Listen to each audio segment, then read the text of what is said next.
दोस्तों, हम अपनी एटॉमिक हैबिट की वीडियो सीरीज कंटिन्यू करते हैं। हमने इस बुक के 2 प्रिंसिपल को कंप्लीट किया था, जो कि पावर ऑन टाइनी हैबिट और पावर ऑफ आइडेंटिटी था। अब हम रूथलेस एलिमिनेशन को डिटेल में समझेंगे। हमारी जनरेशन की सबसे बड़ी प्रॉब्लम है कि वो फोकस नहीं कर पाते। हम यही नहीं जानते कि हमारी प्रायोरिटीज क्या है।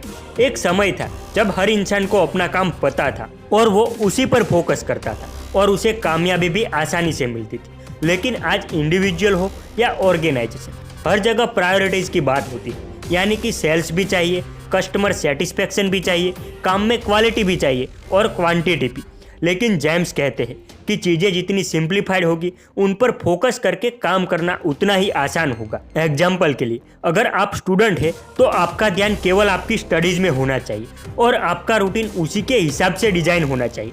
आपको बाकी कामों को उसके हिसाब से मैनेज करना चाहिए, ना कि कामों के हिसाब से स्टडी को। उसी तरह अगर आप बिजनेस एक्सपेंशन प्लान बना रहे हो तो एक बार में एक ही प्रोडक्ट पर फोकस करो, उसके बाद अगले प्रोडक्ट के बारे में सोचो।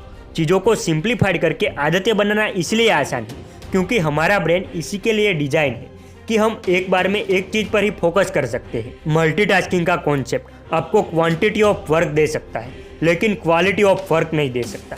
आइए देखते हैं कि ऐसा क्यों। जज के एक पैनल को 1000 केसेस पे सुनवाई करके एक फैसला लेना था कि कैदियों को जेल से छोड़ना है या अभी सजा बरकरार रखनी। जब उनके फैसले का ग्राफ बनाया गया तो ये देखते सब हैरान रह गए कि सुबह के टाइम रिहा होने वाले कैदियों का नंबर ज़्यादा था और जैसे जैसे टाइम बीतता गया नंबर कम होता गया। लंच के बाद फिर थोड़ा इजाफा हुआ और शाम तक कैदियों के हक में ना के बराबर फैसले आए। Chapter 4 the 25-5 principle, Warren Buffett का गोल्डन रूल। आपका ड्रीम प्रोजेक्ट जिस पर आप कब से काम कर रहे थे, जो आपकी प्रायोरिटी लिस्ट में सबसे आगे था, अभी तक वो पूरा नहीं हुआ और ना ही उस रफ्तार से वो प्रोग्रेस कर रहा है जैसा आप चाहते हैं। हर कोई ये समझता है और जानता है कि लाइफ में उसे क्या चाहिए, फिर भी हासिल क्यों नहीं कर पाता। इन सवालों के जवाब आपको वॉरेन बफे के 25-5 प्रिंसिपल में मिलेंगे। वॉरेन बफे ने अपने पर्सनल पायलट माइक फ्लिंट को ये सिखाया था और माइक कहते हैं कि ये उनकी लाइफ में गोल्डन लेसन की तरह काम करता है। बफे ने माइक से 25 ऐसी चीज़ों की लिस्ट तैयार करने को कहा जिसे वो लाइफ में करना चाहते हैं। जब माइक वो लिस्ट लेके आए तो बफे ने उन्हें सबसे इम्पोर्टेंट 5 चीज़ों को सर्कल करने को कहा कि अब सिर्फ तुम इन 5 चीज़ों पर ही फोकस करना।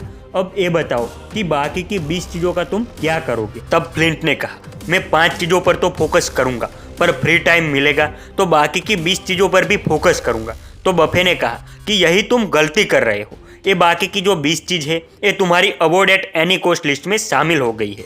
इन्हें तुम्हें कभी भी नहीं करना है। जब तक कि तुम ये 5 चीज़ें हासिल नहीं कर लेते तब तक तुम्हें उन 20 चीज़ पर बिल्कुल भी ध्यान नहीं देना है। ये फॉर्मूला आप अपने शॉर्ट टर्म गोल्स पर भी अपना सकते हैं, जो कि एक दिन के हो सकते हैं, एक हफ्ते के हो सकते हैं, एक साल के हो सकते हैं, या फिर अपने लाइफ गोल पर भी अपना सकते हो। हमारा ब्रेन कुछ इस तरीके से डिजाइन है कि हम आसानी से उन गोल्स की तरफ डिस्ट्रैक्ट हो जाते हैं जो शॉर्ट टर्म के होते हैं और इंस्टेंट प्लेजर देते हैं। इसके कारण हम अपने मेन गोल पर फोकस नहीं कर पाते। जैसे कि कई बार होता है कि आपको पता है कि आपको अभी एक घर खरीदने की ज़रूरत है, पर आपको कार पसंद आ गई और आप लोन से कार खरीद लेते हो। आपको पता है कि आपको बिजनेस में पैसों की ज़रूरत है, लेकिन आपको एक मोबाइल फ़ोन अट्रैक्टिव लगता है, तो आप अपना पुराना फ़ोन जो कि अच्छा खासा चल रहा था उसकी जगह एक नया फ़ोन ले लेते हो। इसलिए जेम्स कहते हैं कि आपको कुछ हासिल करना है तो हर सुबह उन चीज़ों की लिस्ट मत बनाओ जो आपको करना है, बल्कि उनकी बनाओ जो आपके काम में डिस्ट्रैक्शन बन सकती है, ताकि आप उनसे दूरी बनाए रखो। लाइफ में कोई भी 25 गोल हासिल नहीं कर सकता, लेकिन अगर वो 2-3 बड़े गोल हासिल कर ले तो भी वो सक्सेसफुल हो जाएगा। इसलिए ये सोचने की बजाय कि आप क्या कर सकते हो, आपको ये सोचना चाहिए कि आपको क्या करना है। शुक्रिया दोस्तों हमारे साथ जुड़े रहने के लिए।